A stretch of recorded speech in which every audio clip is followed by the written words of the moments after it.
Welcome to the UOB Gateway to ASEAN Conference 2023. Ladies and gentlemen, without further ado, to officially kick off the conference, let us welcome our UOB country host, Mr. Hendra Gunawan, President Director of PT Bank UOB Indonesia.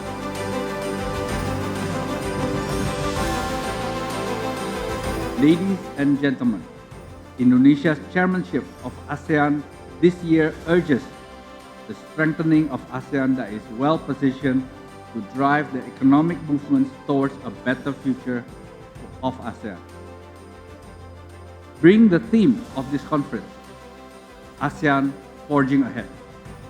We would like to gather insight from our distinguished speakers today on how the government can facilitate cross-border business harmonization, increase digital connectivity intra-ASEAN and the region, as well as building industrial centers and infrastructure needed to support economic growth for the long run. I hope this conference can provide us with great insights to help policymakers and business leaders in the country and the region in navigating through global uncertainty.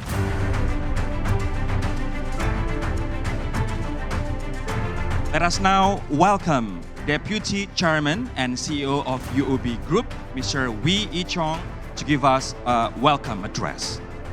Let's give a big round of applause for Mr. Wee.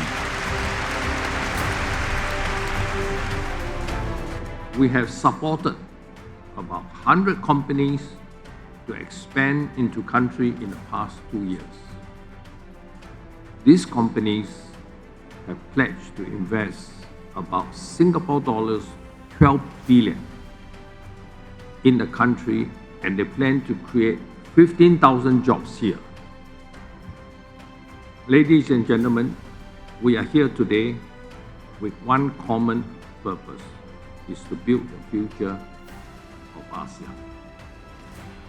As a Singapore bank rooted in Southeast Asia, UOB's key markets are in this region. We stand ready to serve the needs of this region as one bank for ASEAN. I hope you will find today's conference useful in giving all of us greater insights into how we can work together towards a stronger ASEAN. I wish everyone a fruitful conference today. Thank you very much.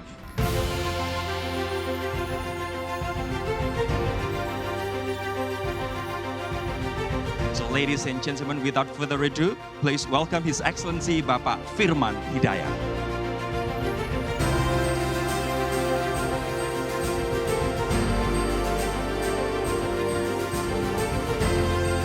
Distinguished guests, ladies and gentlemen, the economic impact that I have just told you comes from only one product, only from nickel, while we have other natural resources with more downstream potential that needed in the energy transition. Bauxite, for example, copper are needed to build EV, are needed to build also solar PV panels. So we also have palm oil and seaweed, for example, that can be processed not only into biofuel, but other products such as food, fertilizers, or even bioplastics.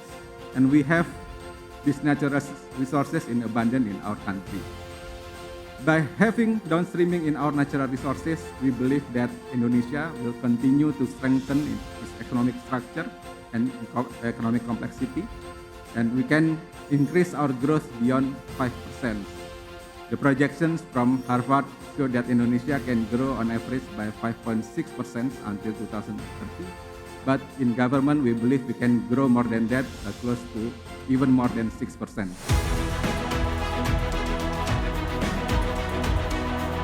So let us put our hands together to welcome His Excellency Bapak Airlangga Hartarto to deliver his keynote speech.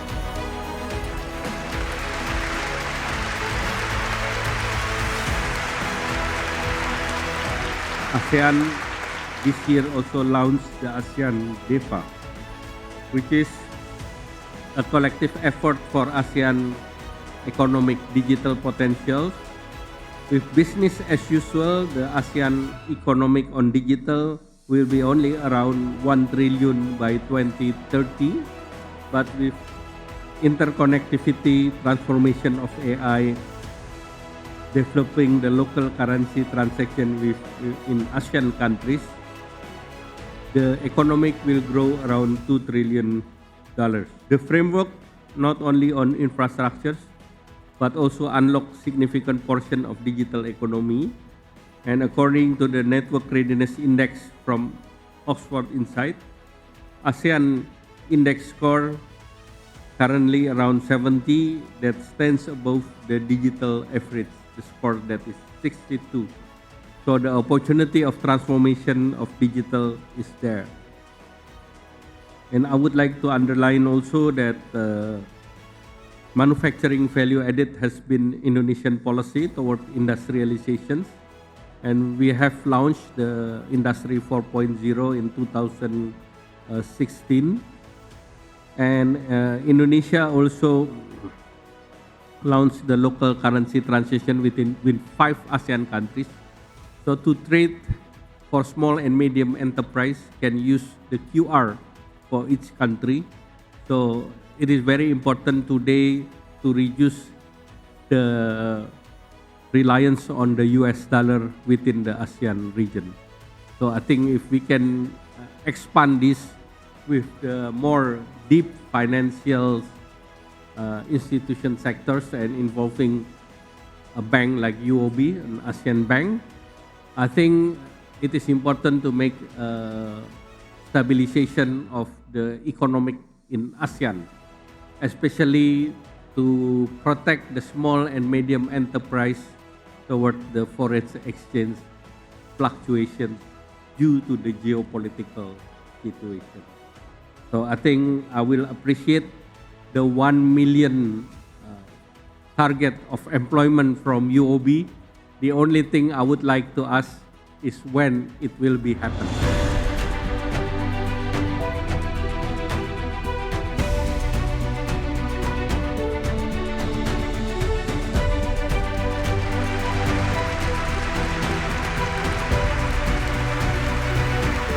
Without further ado, ladies and gentlemen, please welcome Mr. Satvinder Singh.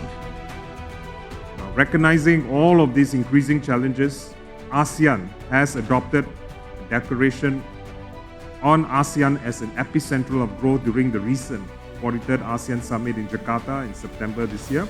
Now that declaration solidifies our commitment to strengthen our region's position as the epicenter of growth by navigating and responding global challenges and unleashing the growth potential fully for our region.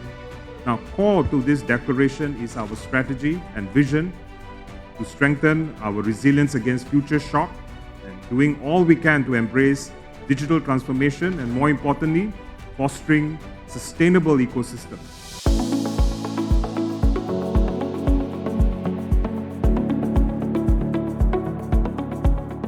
Our next segment is a fireside chat on understanding value chains driving the ASEAN economy. Our two speakers will discuss how the ASEAN region can build greater interconnectivity to capture trends and opportunities in strategic growth areas, and what companies can do to plug in or establish first mover advantage. I know we also have a lot of investors coming out of China right now. It's very hard to talk about ASEAN future growth without China. How do you make sense of the recent slowdown in China, its outlook, and what impact it will play on ASEAN overall? Understand China is facing some challenges from both internal and external forces. I do believe China have the policy tools to address the problems in the medium to long term. Don't forget, China is now the world's second largest economy with GDP of $18 trillion.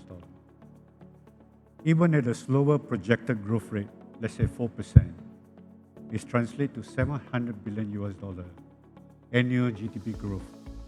That is about 2x of what the American projected growth of 2% on the GDP. Despite a slowdown, there's still tremendous opportunity for ASEAN-China trade corridor. We estimated of over $900 billion today.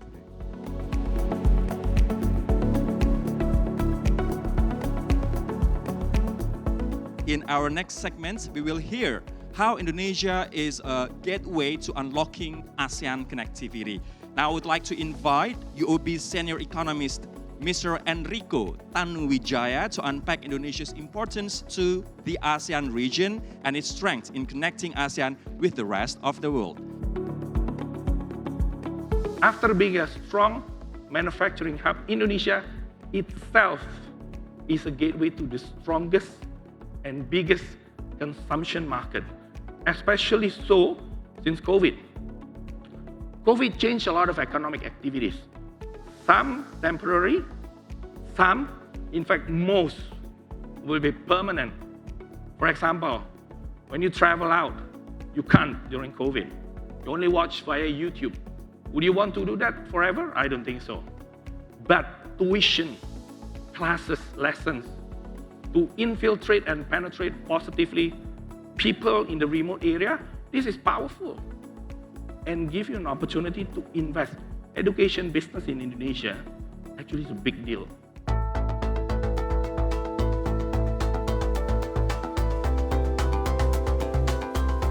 So now I would like to invite everyone to discuss this, but for that I have a very prominent set of panelists that I would like to invite to join me on the stage.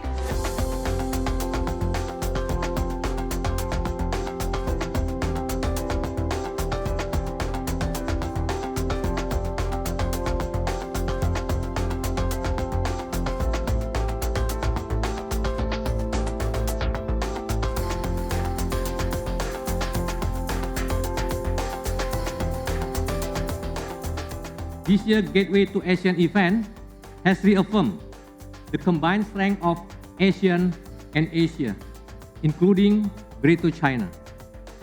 Leveraging continued partnership between government, industry, and business leaders, we believe the sound vision, mission, expertise will continue to be a driving force for the global economy. Ladies and gentlemen, you are invited to please experience and immerse yourself at the UOB Marketplace.